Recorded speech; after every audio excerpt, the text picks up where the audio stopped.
नमस्कार। पाकिस्तान के नमस्ते। आर्मी चीफ जो हैं वो उनकी बेइज्जती कराने की आदत तो पुरानी है। वो घुसने की कोशिश कर रहे थे ईरान के, एक्चुअल में ईरान के वाइस प्रेसिडेंट आए हुए थे और उनकी मीटिंग्स चल रही थी पाकिस्तान में। उनके दौरान इसी दौरान उन्होंने घुसने की कोशिश की ईरान के वाइस प्रेसिडेंट के, जहाँ पे वो मीटिंग्स कर रहे थे कि मैं भी मीटिंग करूंगा, आर्मी चीफ हूँ। थिंकिंग वही है ना कि मैं आर्मी चीफ हूँ तो मैं ओनर हूँ कंट्री का। गार्ड ने रोक दिया। गार्ड वो ईरान के वाइस प्रेसिडेंट का गार्ड था। उन्होंने बोला नहीं, आप नहीं जा सकते। अपने ही कंट्री में गुस्से में तेल मिलाए हुए बाहर निकले और चले गए। ये कैसे हुआ? और दूसरा कि कैसे, जब एक शेड्यूल नहीं था तो पाकिस्तान का आर्मी चीफ घुसने की कोशिश क्यों कर रहा था? इसी पे बात करने के लिए हमारे साथ सीनियर जर्नलिस्ट बरखा त्रेहन जी, और बरखा जी से एक लंबे टाइम हम लोग कोशिश कर रहे थे कि कनेक्शन बने और आ पाए। मैम आज आ गई। मैम बहुत बहुत धन्यवाद आपका ज्वाइन करने के लिए। मैम, ये पाकिस्तान के आर्मी चीफ, ये इनको गार्ड ने ही रोक दिया? इतनी औकात किसी की उस कंट्री में जहां पे प्राइम मिनिस्टर कांपता हो उनसे? देखिए, इससे ज्यादा बेइज्जती किसी की नहीं हो सकती। बहुत ही शर्मनाक बात है। और वैसे मैं आपको ये बता दूं, पाकिस्तान में इन्हें ट्रेटर कहा जाता है। कई लोग इन्हें खुद ही ट्रेटर कहते हैं। ये अपनी देश में ही लुका-छुपी खेलते रहते हैं। इनकी पुरानी आदत है, इनको कई जगह झाँकने ताकने की बहुत ज़्यादा आदत है। जहाँ पे इन्हें नहीं जाना होता, जहाँ पे इन्हें नहीं घुसना होता, वहाँ तो ये ज़रूर जाएँगे। और इनकी इनकी कई बार पहले भी बेइज़्ज़ती हुई है, नया कुछ नहीं है, आदत नहीं सुधरती। वही है कि बातें बड़ी-बड़ी करनी है। पाकिस्तान के पास खाने को तो लाले पड़े हुए हैं। उस स्थिति से तो ये सुधार नहीं पाए पाकिस्तान, कोई भी नहीं सुधार पाया पाकिस्तान को। लेकिन आर्मी चीफ की जो ये बेइज्जती है, ये पूरा वर्ल्ड देख रहा है। ये इसी बेइज्जती के काबिल हैं और आगे भी इनकी ऐसी बेइज्जतियाँ होती रहेंगी, क्योंकि ये अपने चाल और चरित्र से बाज नहीं आते। आगे आपको कई चीज़ें ऐसी भी सुनने को मिलेंगी, जहाँ पर हो सकता है इनकी मार-पिटाई भी हो जाए इनके साथ, क्योंकि ये अपनी हदें पार कर चुके हैं। कई बार इन्होंने कई हदें पार करी है। अभी तो गार्ड ने सिर्फ इन्हें ये रोका ही था ना, आगे और भी बहुत कुछ आप लोगों को देखने को मिलेगा। पाकिस्तान की एक दिक्कत ये रही है कि यहाँ पर टेररिज्म को बढ़ावा हर शक्ल में दिया गया है, हमेशा से। और जब भी किसी ने आवाज़ उठाई है, इन्होंने उस आवाज़ को दबाने की कोशिश करी है। और आपको एक बहुत बड़ी बात ये है कि जब भी आप एक आवाज़ को दबाते हैं, तो लाखों आवाज़ें उठ जाती हैं। और इसी वजह से आज पूरी दुनिया में पाकिस्तान का क्या हाल है, सारी दुनिया को पता है। इनके पास ना खाने को है, ना पहनने को है, ना ओढ़ने को है, ना इनके पास फ्यूल है, ना इनके पास कुछ है। ये भिखारी कंट्री है। अब लेकिन आदत इनकी अभी भी वही है कि इंडिया से कंपेयर करना है अपने आप को।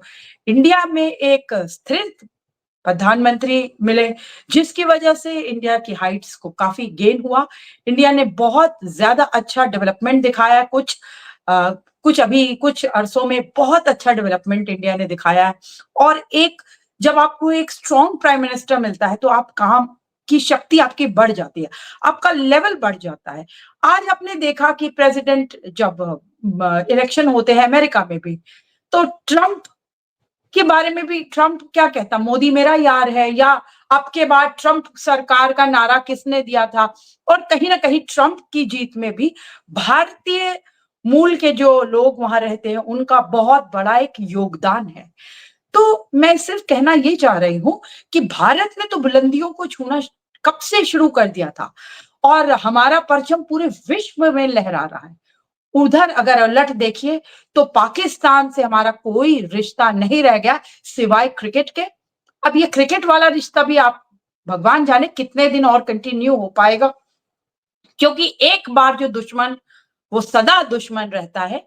जबकि हमारी तरफ से मैं खुद भी इस बात की पैरवी करती हूँ कि पीस, लव, हार्मनी होनी चाहिए, लेकिन ईंट का जवाब पत्थर से देना चाहिए।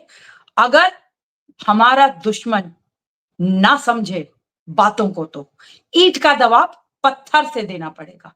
मैंने खुद इंडिया गेट पर पाकिस्तानियों के खिलाफ मुर्दाबाद के नारे लगाए हुए हैं।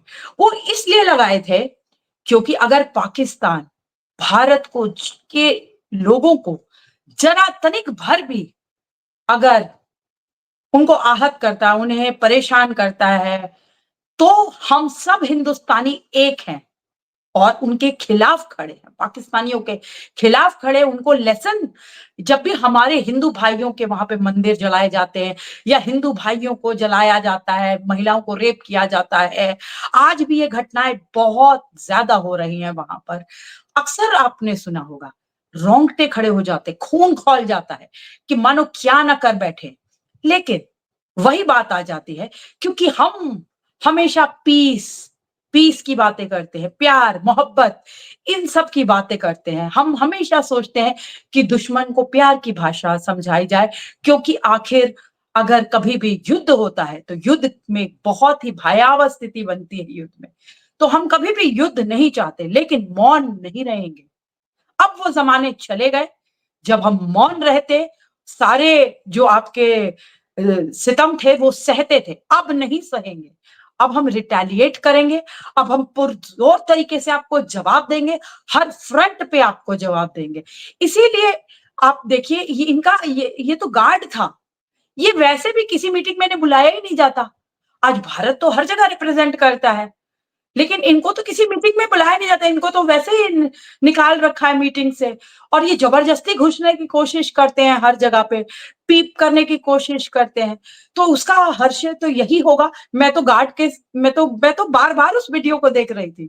मैं तो बहुत बहुत खुश थी कि जो गार्ड ने किया वो सही किया। इनकी औकात दिखा दी, इनकी औकात और लोगों को भी दिखाने की जरूरत है, जब तक ये बहुत ज्यादा जलालित ना हो जाए। एकदम इनको इनको सबक सिखाने की जरूरत है। Right ma'am. आप कुछ मैम, कहना चाहें? ये जो डेप्यूटी फॉरेन मिनिस्टर थे, तो डेप्यूटी फॉरेन मिनिस्टर तो बहुत जूनियर रैंक है गार्ड का। खैर इनफैक्ट बाद में तो उधर गवर्नमेंट से फोन आया तो इन्हें एंट्री दे दी गई मीटिंग में। लेकिन जी। अपने ही कंट्री में कुछ ऐसी जलालत। और एक चीज और, इससे पहले भी सऊदी अरेबिया, अभी अभी सऊदी अरेबिया के क्राउन प्रिंस से ये मिल के आए, नो डाउट। इससे पहले भी सऊदी अरेबिया के क्राउन प्रिंस से मिलने गए थे, टाइम नहीं दिया गया था, तो बिना मीटिंग के वापस आ गए थे। कुछ ऐसा जी। भी खबरें आई है। तो इनकी बेइज्जती हर जगह हो रही है। आसिम मुनीर वैसे भी, इनकी अपनी पॉपुलैरिटी पाकिस्तान में भी कोई बहुत अच्छी नहीं दिख रही है। जी। इनकी तो पॉपुलैरिटी ज़ीरो है, मैं कह रही हूँ इनको लोग वहाँ ट्रेटर कहते हैं। लेकिन पता है क्या होता है, जब हमारी इकोनॉमी अच्छी नहीं चल रही होती है, हमारे सिटीज़न्स की कोई लाइफ नहीं है, मतलब बिल्कुल लो लाइफ सिटीज़न्स है वहाँ पे जी रहे हैं, जो कि आपस में ही लड़ मर रहे हैं, कभी किसी इश्यू को लेके, कभी आटे के लिए ही लड़ाई हो रही है लंबी-लंबी लाइनों में, कभी वेजिटेबल्स को खरीदने के लिए लड़ रहे हैं, कभी किसी चीज़ के लिए लड़ रहे हैं। तो जब ऐसे हालात पैदा होते हैं, तो वैसे ही पूरे विश्व में ही इज़्ज़त खत्म हो जाती है। आपकी नेबरिंग कंट्रीज में आप कहीं भी जाएंगे, आपकी कोई इज्जत नहीं होगी, नॉर्मल सी बात है आपके। लेकिन यहाँ इनकी अगर आप स्पेसिफिक बात करें, तो इनकी तो वैसे अपने देश में कोई पूछ नहीं है। इनका लोग मजाक उड़ाते हैं, खुलेआम मजाक उड़ाते हैं, इनके मुंह पे इनका मजाक उड़ाते हैं। ये तो जबरदस्ती की बस वही है कि हर जगह इन्होंने अपनी नाक घुसेड़नी जरूर है। और जो गार्ड को भी आपने कहा ना कि बाद में उन्होंने एंट्री दी, तो वो तो उसका नौकर है, गार्ड तो नौकरी कर रहा है, उसको तो जो आदेश दिया जाएगा उसका पालन करेगा ही ना, वो उसने तो करना ही है। लेकिन एट द फर्स्ट प्लेस उसने क्या किया, तो रोक ये भी दी सारी, गई। इसी पे तो वीडियो वायरल हो रहा है, क्योंकि उस गार्ड ने, जबकि गार्ड की कोई कोई इतनी बड़ी, गार्ड की इतनी हैसियत नहीं है, छोटी सही बात पोस्ट है। होती है, उसने भी इनको इनकी औकात दिखा दी। इससे दिखा पता दी। चलता है कि आपकी औकात क्या है और अपनी औकात में रहिए। एक बहुत अच्छा मैसेज गया, मैं बहुत खुश हूँ। नहीं, बहुत अच्छा मैसेज दिया, नो डाउट अबाउट इट। अच्छा मैम, एक चीज़ और कि जो इकोनॉमी है इस समय पाकिस्तान की और जो सिचुएशन है, ट्रम्प एडमिनिस्ट्रेशन आ गया। अच्छा, ट्रम्प एडमिनिस्ट्रेशन के जितने भी लोग हमें मैंने देखे आज, मैं उनके नाम बता देता हूँ मैम। सेक्रेटरी ऑफ स्टेट के लिए senator Marco Rubio, senator Bill Hagerty और रिचर्ड ग्रेनर, ये तीनों प्रो इंडिया हैं। सेक्रेटरी ऑफ डिफेंस के लिए senator Tom Cotton, Republican representative Mike Waltz और माइक पॉम्पेओ, ये तीनों भी प्रो इंडिया है। और प्रो इंडिया ऐसे नहीं कि स्टेटमेंट्स आई हुई, प्रो इंडिया ऐसे कि कोई इंडिया अमेरिका कॉकस को कोचेयर कर रहा है, कोई इंडिया के फेवर में बिल ला रहा है, कोई इंडिया के फेवर में बिल पास करवा रहा है, ऐसे नहीं है। तो ये इसका मतलब तो नेक्स्ट एडमिनिस्ट्रेशन ही पूरा प्रो इंडिया आ रहा है। तो ऐसे में पाकिस्तान की हालत क्या रहनी चाहिए? बिल्कुल, देखिए स्टेबल गवर्नमेंट जहां होगी, जहां इकोनॉमी आपकी राइज कर रही होगी, जहां डेवलपमेंट दिख रहा होगा, जहां पावरफुल नेशन दिख रहा होगा, कोई भी उसी के साथ जाना चाहेगा। पाकिस्तान के साथ कौन खड़ा होगा? टेररिज्म के अलावा है क्या इनके पास? इनकी टेररिज्म की जो एक पॉलिसी इन्होंने अपनाई थी, जो सदियों से चली आ रही है, उसी पे आज भी ये खड़े हैं और इसी का नतीजा आप देख रहे हैं कि इनकी पॉवर्टी लाइन के नीचे जाते जा रही है, इनकी इकोनॉमी जीरो होती जा रही है। इनके यहाँ पे रहने वाले लोग वहां से बाहर निकलना चाहते हैं, वो कहते हैं ये जहन्नुम है, इस जहन्नुम में से हमें बाहर निकालो। इनकी एक कुछ दिन पहले आपने देखा, याद होगा आपको, एक लड़की भाग आई थी वहां से, जिसने बताया था उस लड़की ने कि हलाला कराते हैं, पाकिस्तान में बहुत बुरा हाल है, मेरे को तो मोहब्बत है भारत देश से, मैं भाग के आ गई हूँ। सीमा नाम की, सीमा हैदर नाम था उस लड़की का। और उसने कितना कुछ खुलासे किए थे कि कैसे हलाला होता है, कैसे कैसे लोगों को परेशान किया जा रहा है, कैसे खाने को लाले पड़े हुए हैं, कैसे कैसी दुर्भाग्यपूर्ण स्थिति बन गई कि जिसकी वजह से वो कहती कि मुझे बहुत ज्यादा अच्छा लगता था जब मैं भारत के लोगों को देखती थी, यहाँ देशवासियों की वीडियोस देखती थी, तो मुझे लगता था कि कितना सुंदर देश है, काश मैं भी वहां जा सकूं। और एक दिन उसने वहां से भाग निकली। अब कितनी सच्चाई है सीमा हैदर की बातों में, मैं उसमें नहीं जा रही, लेकिन एटलीस्ट वो वहां से उस कैद में से निकल तो पाई। और मैं ऐसे कई लोगों को जानती हूँ पाकिस्तान में जो उस कैद से बाहर आना चाहते हैं। हमारे हिंदू भाई बहन तो अनगिनत है जो उस कैद से बाहर आना चाहते हैं, और उन्हें भी जल्द हमारे देश एक स्ट्रॉन्ग मैसेज दे ही रहा है कि हम आपको वापस लेके आएंगे। कोई भी हिंदू हो, उसे शान से जीने की, रिस्पेक्टफुली जीने की पूरी पूरी एक आजादी होनी चाहिए। और उसी के सिलसिले में कई बिल भी लाए जा रहे हैं। लेकिन जो आपका क्वेश्चन था, मेन क्वेश्चन ये था कि क्यों इंडिया के साथ, प्रो इंडिया क्यों है? प्रो इंडिया ही होंगे।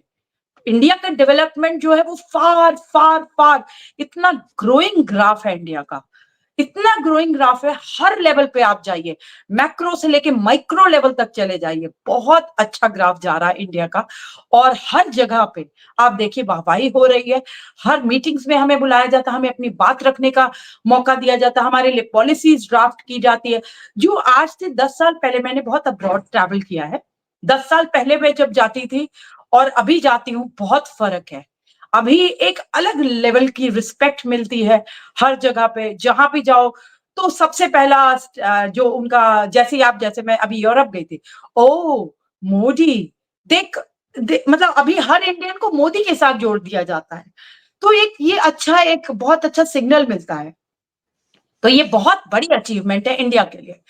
और मैं तो प्रभु श्री राम से प्रार्थना करूंगी कि ये अचीवमेंट हमारी लगातार इसी तरह होती रहे, हमारा ग्राफ बढ़ता रहे और हमारा एक स्ट्रॉन्ग नेशन, ऐसा और स्ट्रॉन्ग नेशन बनता रहे। और रही बात, मैं सॉरी फील करती हूँ पाकिस्तान की, कि वो सिर्फ लड़ाई और दंगों में ही स्पेशलाइज करते रहे और इसी वजह से उनका विघटन होता रहा, वो दूर जाते रहे, टूटते रहे, बटते रहे, कटते रहे, बस वो यही है उनका उनका दुर्भाग्य है। वहां रहने वालों का भी दुर्भाग्य है कि उनको सिवाय लड़ाई झगड़े के कुछ नहीं आता। उनके पास कोई लाइफ का स्टैंडर्ड ही नहीं है, जीने का क्या मजा है? ऐसी जगह पे आप बताइए जहां लिविंग स्टैंडर्ड ही कुछ ना हो, वहां रहने का क्या मजा है? कोई मजा नहीं। तो पाकिस्तानियों को तो अब बुरे दिन उनके चल रहे हैं, हमारे अच्छे दिन चल रहे हैं, हमें खुश होना चाहिए।